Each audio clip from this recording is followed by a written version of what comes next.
მოგესალმებით. მოდით დღეს ვისაუბროთ მე-20 საუკუნის დასაწყისის ერთ-ერთ ყველაზე რადიკალურ და სიმართლე გითხრათ, გამოუგნებელ ფსიქოლოგიურ იდეებზე. ეს არის სისტემა, რომელიც ერთიანად აყენებს ეჭქვეშ ყველაფერს, რაც აქამდე საკუთარ თავზე გვეკონა. მოდით დავიწყოთ პირდაპირ.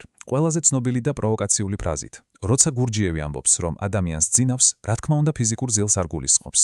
არა, საუბარია ცნობიერების ძილზე, ერთგვარ ფსიქოლოგიურ ტრანსზე, რომელშიც მისი აზრით ჩვენ ყველანი მთელ ცხოვრებას ვატარებთ. კარგი, მოდით უფრო ღრმად ჩავიდეთ ამ დიაგნოზში. რას ნიშნავს, რომ ჩვენ გვძინავს, მაშინ როცა ვმოძრაობთ, ვმუშაობთ, ვსაუბრობთ? აი სწორედ აქ იწყება ყველაფერი. ამ სწავლების ქვაკუთხედი არის იდეა, რომ ადამიანი არის მანქანა. ჩვენ ღრმად გვწამს, რომ ჩვენ ვაკონტროლებთ ჩვენს ცხოვრებას, რომ ჩვენ ვიღებთ გადაწყვეტილებებს. გურჯიევი კი ამბობს, რომ ეს სრული ილუზიაა.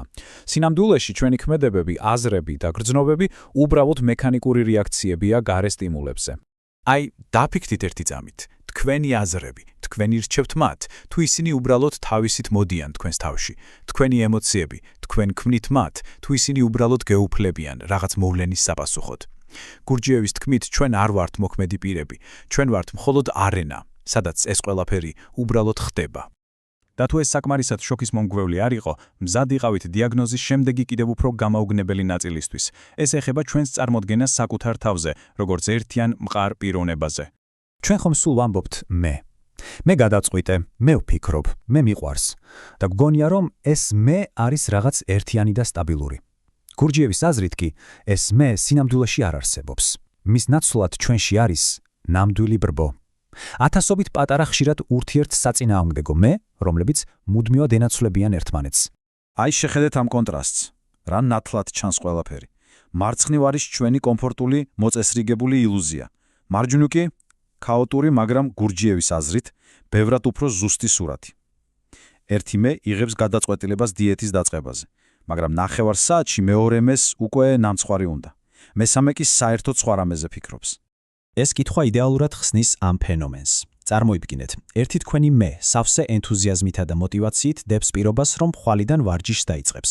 მაგრამ დილით როცა მაღვიძარა რეკავს, სცენაზე სულ სხვა, ზარმაცი და ძილისგუდა მე გამოდის, რომელსაც გულახდილად რომ თქვათ, ფეხებზე კიდია ის, რაც გუშინდელმა მემ გადაწყვიტა. ხომ გეცნობათ ეს სიტუაცია? კარგი, გასაგებია. დიაგნოზი ძალიან მძიმეა, მაგრამ რა ვქნათ, არის თუ არა გამოსავალი ამ ფსიქოლოგიური ძილიდან? გურჯიევის პასუხი არის დიახ, და ამ გამოსავალს ჰქვია მეოთხე გზა. ისტორიულად არსებობდა სამი გზა: ფაკირის, რომელიც სხეულზე მუშაობს, ბერის, რომელიც ემოციებზე და იოგის, რომელიც გონებაზე. მაგრამ სამივეს ერთი რამ აერთიანებს. ისინი მოითხოვენ სამყაროსგან განდგომას, მონასტერში ან აშრამში წასვლას. მეოთხე გზის რევოლუციურობა კი იმაშია, რომ ის მუშაობს სამივე ცენტრზე ერთდროულად და რაც მთავარია, ის შექმნილია თანამედროვე ადამიანისთვის, რომელიც ცხოვრობს და მუშაობს ჩვეულებრივ სამყაროში. აი ეს არის გადამწყვეტი მომენტი. თქვენ არ ჭირდებათ სამსახურის მიტოვება ან ჰიმალაიში წასვლა. პირიქით, სწორედ თქვენი პრობლემები, კონფლიქტები, გაღიზიანება, საცობი, რომელშიც დგახართ, აი ეს ყველაფერი ხდება ნედლეული, მასალა თქვენი შინაგანი ლაბორატორიისთვის. ეს არის თქვენი სავარჯიშო დარბაზი.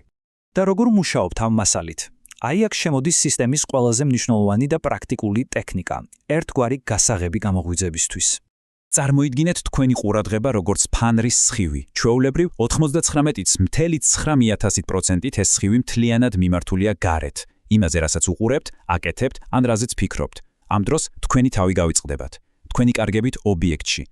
თვით დამახსოვრება კი ნიშნავს, რომ ამ სხივის ერთ ნაწილს გარეთ ტოვებთ, მეორეს კი უკან საკუთარი თავისკენ აბრუნებთ. თქვენ ერთდროულად აცნობიერებთ ობიექტსაც და სუბიექტსაც. მოდით, ახლა ვევცადოთ. სულ ერთი წამით. პირველი, მთელი თქვენი ყურადღება მიმართეთ ეკრანს. ახლა კი, ამ ყურადღების შენარჩუნებით, ეცადეთ გააცნობიეროთ საკუთარი თავი. ის, ვინც ამას უყურებს. იგრძენით თქვენი სხეულის სკამზე, თქვენი სუნთქვა, ეკრანიც და თქვენც, ერთდროულად. და ალბათ უკვე იგრძენით, როგორ გაქრა ეს შეგრძნება წამებში. გონება ისევ თლიანად ეკრანმა შთანთქა.